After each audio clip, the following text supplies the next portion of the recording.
പരസ്പരം കെട്ടിപ്പിടിച്ചിരിക്കുവാണ് അഗ്നിയും ലച്ചുവും. അവൻ്റെ മുഖത്ത് നോക്കാൻ അവൾക്ക് നാണം തോന്നി. അവൻ്റെ ഉള്ള സന്തോഷത്തിൽ തുടികൊട്ടിയിരുന്നു. അവളോട് ചേർന്നിരിക്കും തോറും അവന് വികാരങ്ങൾ അടക്കി വയ്ക്കാൻ സാധിക്കുന്നുണ്ടായിരുന്നില്ല. എങ്കിലും ഉള്ളിൽ ഒതുക്കി വെച്ചു. അവളോട് ഒരുപാട് സംസാരിക്കാനുണ്ട്. എല്ലാം പറഞ്ഞു കഴിഞ്ഞു വേണം അവളെ സ്വന്തമാക്കാനെന്ന് അവന് തോന്നി. ശ്രീ, അവൻ്റെ വിളിയിൽ അവൾ ഞെട്ടി അവനിൽ നിന്ന് മാറി. എന്താ വിളിച്ചേ? ശ്രീ, എന്താ അങ്ങനെ വിളിക്കുന്നത്? നീ എന്നെന്താ വിളിക്കുന്നത്? അഗ്നിയേട്ടാ എന്ന്. അതല്ലല്ലോ, വേറൊരു പേര് വിളിക്കുമല്ലോ. ദേവേട്ടൻ. അത് എന്തുകൊണ്ടാ? അത് എനിക്കങ്ങനെ വിളിക്കാനാ ഇഷ്ടം. എനിക്ക് ശ്രീ എന്ന് വിളിക്കാനാണ് ഇഷ്ടം. ഞാൻ നിന്നോട് ഇങ്ങനെയെല്ലാം ചെയ്യുന്നത് ഇഷ്ടക്കേട് എന്തെങ്കിലും ഉണ്ടോ പെണ്ണേ? ഇല്ല, നീ മനസ്സിലാക്കിയെന്നാണ് എൻ്റെ വിശ്വാസം. എന്ത്? എൻ്റെ ഉള്ളിൽ എന്താണ് എന്ന്.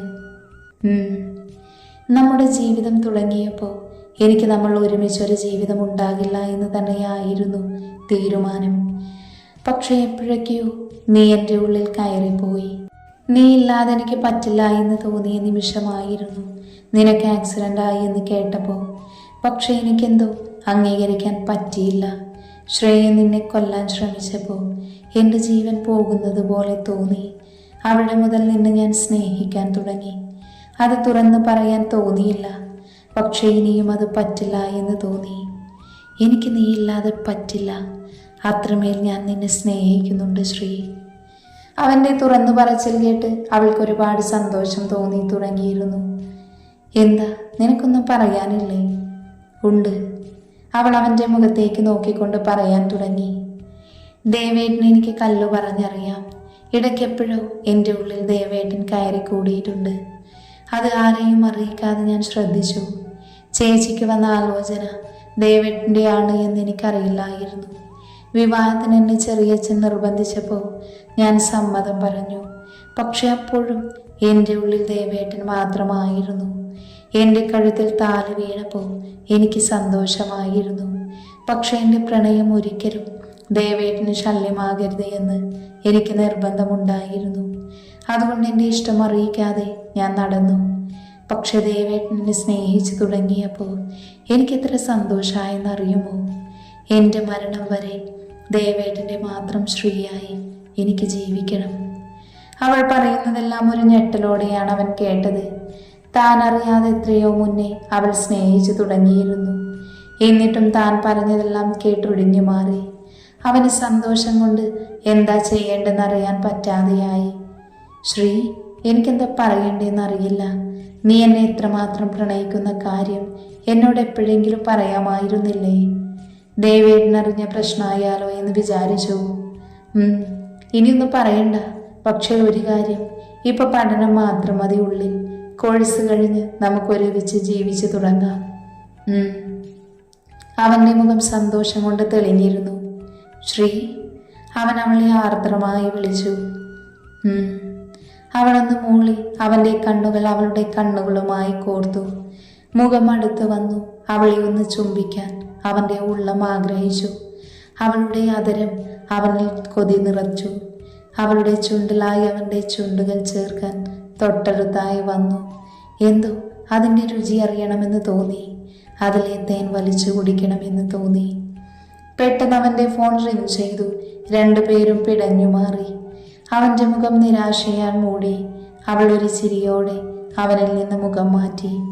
ഉമ്മ നഷ്ടമായത് ദേഷ്യത്തോടെ വിളിച്ചാളെ അവൻ മനസ്സിൽ തെറി വിളിച്ചു. ഫോണെടുത്ത് നോക്കി. കിച്ചു കോളിംഗ് എന്ന് കണ്ടതും അവൻ പല്ല് കടിച്ചുകൊണ്ട് കോൾ അറ്റൻഡ് ചെയ്തു. വീടെത്തിയിട്ട് ദേഷ്യം കുറയുന്നില്ലായിരുന്നു ശിവനും ദിവ്യയ്ക്കും. അഗ്നി അവിടെ ഉള്ളത് കൊണ്ട് കാര്യമായി ഒന്നും പറയാൻ സാധിച്ചില്ല. ഇനി എന്ത് ചെയ്യുമെന്നാണ് അവരുടെ ആലോചന. ഇനി എന്ത് ചെയ്യും? വിദ്യ ആലോചനയോടെ ശിവനെ നോക്കി ചോദിച്ചു. എന്ത് ചെയ്യാൻ? ഒന്നും ചെയ്യാനില്ല. അപ്പൊ പണത്തിനെന്ത് ചെയ്യും? എന്തെങ്കിലും ചെയ്യണം. അവിടെ അവൻ ഉണ്ടായിപ്പോയി, അതുകൊണ്ടാണ്. അല്ലെങ്കിൽ ആ പെണ്ണിനെ കൊണ്ട് എങ്ങനെയെങ്കിലും നമുക്ക് പൈസ മേടിച്ചെടുക്കാമായിരുന്നു. പക്ഷേ ഇനി എന്ത് നടക്കുമോ? അവനെല്ലാം കേട്ടുകൊണ്ടല്ലേ ഇരുന്നത്. അതെ, നീ ചെന്ന് ഭക്ഷണം എടുത്ത് വെക്ക്. ഇവരുടെ സംസാരമൊന്നും അറിയാതെ രഞ്ജു അവൻ്റെ മുറിയിലാണ്. ലക്ഷ്മി അവിടെ നിന്ന് പോയതിൽ പിന്നെ അവൻ അവരോട് സംസാരിച്ചിട്ടില്ല. ഇവർ അറിയാതെ പാർട്ട് ടൈം ജോലിക്ക് പോയിട്ടാണ് അവൻ കോളേജ് ഫീ എല്ലാം അടയ്ക്കുന്നത്. കിച്ചു എന്തോ ഇമ്പോർട്ടൻ്റ് കാര്യം പറയാനാണ് വിളിച്ചത്. അതുകൊണ്ട് അഗ്നി ബിസിയായി അവൻ കോൾ ചെയ്തുകൊണ്ട് ലാപ്പ് എടുത്ത് നോക്കിക്കൊണ്ടിരുന്നു. ലച്ചു അത് നോക്കിക്കൊണ്ട് നോട്ട് എടുത്ത് വായിക്കാൻ തുടങ്ങി. അഗ്നി പിന്നെ ലച്ചുവിനെ നോക്കിയതേയില്ല. അവൻ വർക്ക് ചെയ്തുകൊണ്ടേയിരുന്നു. ലച്ചു മനസ്സിലാകാത്തത് വേറൊരു നോട്ടെടുത്ത് എഴുതി വെച്ചു. അഗ്നി പറഞ്ഞതിന് മനസ്സിലാകാത്ത ഭാഗങ്ങൾ പഠിപ്പിച്ചു തരാമെന്ന് പറഞ്ഞിരുന്നു. അവനിടയ്ക്ക് നോക്കിയപ്പോൾ കണ്ടു അവൾ വായിക്കുന്നതും എഴുതുന്നതും. ഇനി 6 മാസം കൂടെ കഴിഞ്ഞ എക്സാമാണ്. അതുകൊണ്ട് പറ്റുന്ന പോലെ പഠിക്കണമെന്ന് അവൻ അവളോട് പറഞ്ഞിരുന്നു. അവളെ ഒന്ന് നോക്കിക്കൊണ്ട് അവൻ വർക്കിലേക്ക് തിരിഞ്ഞു. സമയം കടന്നുപോയി.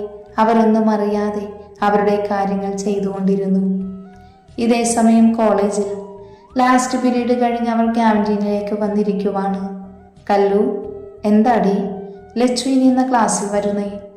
അറിയില്ല, ഇന്ന് ചോദിച്ചു നോക്കാം. ആ പിന്നെ കലമിസ് പറഞ്ഞ കാര്യം അവളോട് പറഞ്ഞേക്ക്. ഓ, പറഞ്ഞേക്കാം.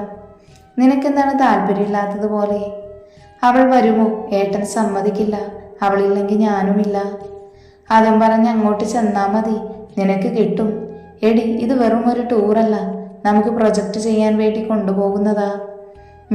ഞാൻ എന്തായാലും ഏട്ടനോട് ചോദിക്കട്ടെ. ഞങ്ങളും വീട്ടിൽ പറയട്ടെ. അവളും കൂടെ വേണം, ഇല്ലെങ്കിൽ പ്രൊജക്റ്റ് ചെയ്യാൻ പറ്റില്ല. അതറിയാം. എന്നാ ഇറങ്ങിയാലോ? ആ, പോകാം. അവർ അവിടുന്ന് കോളേജിന്റെ പുറത്തേക്ക് വന്നു. കല്ലു അവളുടെ കാറിൽ കയറിപ്പോയി. മായയും അമ്മുവും ബസ്സിലും. കല്ലു ബാഗ് ടേബിളിൽ വെച്ച് ഫ്രഷാകാൻ കയറി. കുറച്ച് സമയത്തിനു ശേഷം ഫ്രഷായി പുറത്തേക്ക് വന്നു. താഴെ വന്ന് ചായ കുടിച്ച അമ്മമാരോട് കോളേജ് കാര്യം പറഞ്ഞിരുന്നു. അമ്മേ, ലച്ചുവിനെ വിടില്ലേ? അത് അഗ്നിയോട് ചോദിക്കണം. ഞാനിപ്പോൾ അഗ്നിയേട്ടനെ കണ്ട് ചോദിച്ചോളാം. നീ പോകുമ്പോൾ അവർക്കുള്ള ചായ കൊണ്ടുപോക്കോ. എന്നതാ, ഞാൻ പോവുക. അവർക്കുള്ള ചായ അവരുടെ കയ്യിൽ കൊടുത്ത് പറഞ്ഞു വിട്ടു.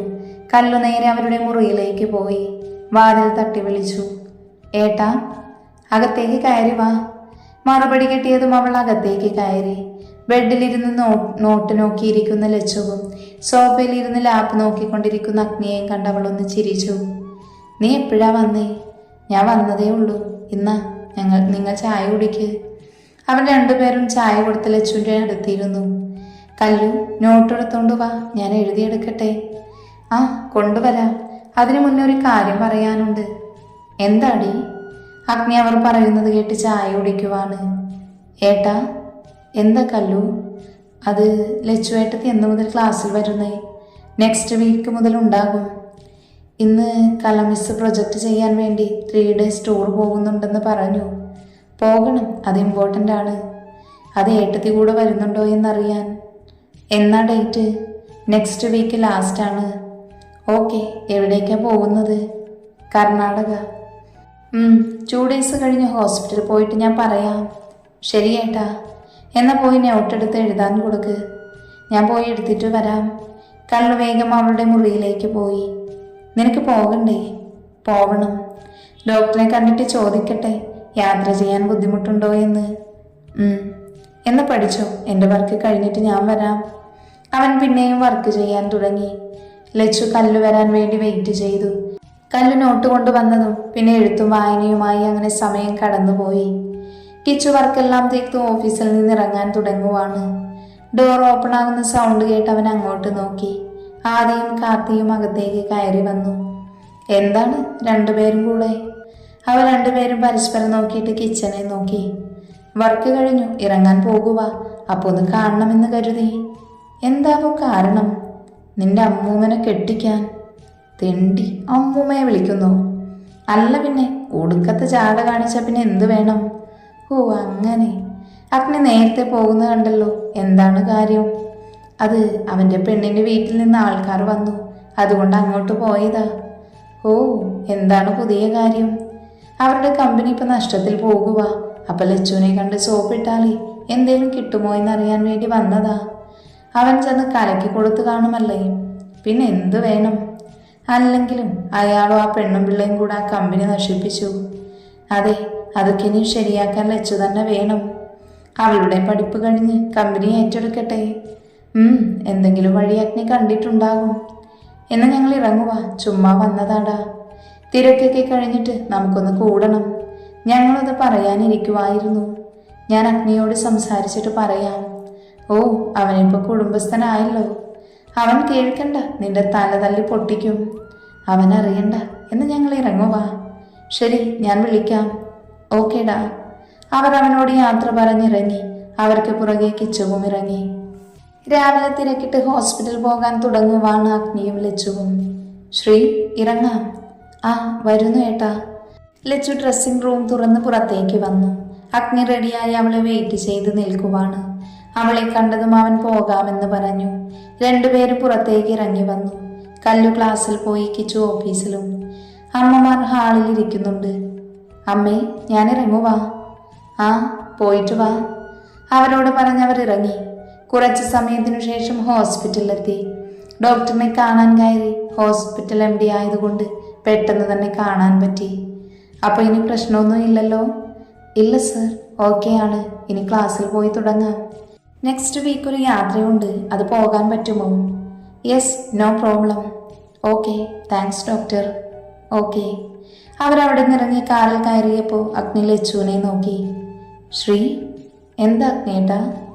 ഇന്ന് എനിക്ക് ടൈമില്ല, അതുകൊണ്ട് സൺഡേ പുറത്ത് പോകാം. അത് മതി. എന്നാൽ നമുക്ക് പോകാം. ലച്ചുവിനെ വീട്ടിൽ വിട്ടിട്ട് അഗ്നി ഓഫീസിൽ പോയി. മാറ്റങ്ങളില്ലാതെ ദിവസങ്ങൾ കടന്നുപോയി. ഇന്ന് സൺഡേ ആണ്. അഗ്നിയും ലച്ചുവുമായി പുറത്തു പോകണമെന്ന് തീരുമാനിച്ചിരുന്നതായിരുന്നു. കല്ലു അവൾക്ക് ഷോപ്പിംഗ് ഉണ്ടെന്ന് പറഞ്ഞ് അവരുടെ യാത്ര മുടക്കി. എങ്കിൽ പിന്നെ ഷോപ്പിംഗ് പോയി ലച്ചുവുമായി ഇടയ്ക്ക് അവിടെ നിന്ന് മുങ്ങാമെന്ന് കരുതി. മായയും മാധവും ഉണ്ട് കൂടെ എന്ന് പറഞ്ഞു. അങ്ങനെ എല്ലാവരും കൂടെ ഷോപ്പിങ്ങിന് ഇറങ്ങി. അവിടെ ചെന്ന് പെണ്ണുങ്ങൾ ഡ്രസ്സ്, മേക്കപ്പ് ഐറ്റം എന്ന് പറഞ്ഞു ഓടിപ്പോയി. ലച്ചു താല്പര്യമൊന്നുമില്ലാതെ അവരുടെ കൂടെ നടന്നു. അഗ്നി അത് ശ്രദ്ധിച്ചു. എന്നിട്ട് കിച്ചു വിളിച്ചു അവരുടെ അടുത്തേക്ക് ചെന്നു. കല്ലു. അഗ്നിയുടെ വിളി കേട്ട് കല്ലു മാത്രമല്ല എല്ലാവരും തിരിഞ്ഞു നോക്കി. എന്താ ഏട്ടാ? നിങ്ങളുടെ കൂടെ കിച്ചു ഉണ്ടാകും. ലക്ഷ്മിയെ ഞാൻ കൊണ്ടുപോകുക. അവരോട് പറഞ്ഞിട്ട് ലച്ചുവിൻ്റെ കൈ പിടിച്ച് പുറത്തേക്ക് നടന്നു.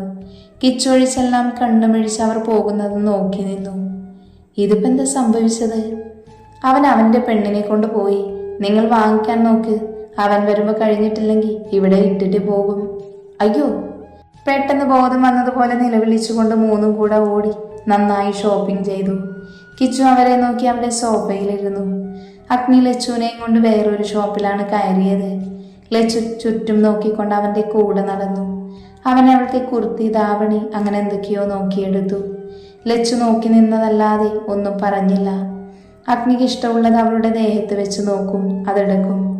ഇത് കൊള്ളാം. ലച്ചു അത് നോക്കി. ലൈറ്റ് ബ്ലൂ കളർ സാരിയാണ്. അവൾക്കും അത് ഇഷ്ടമായി. അത് അവളുടെ മുഖത്തിന് അത് മനസ്സിലായി.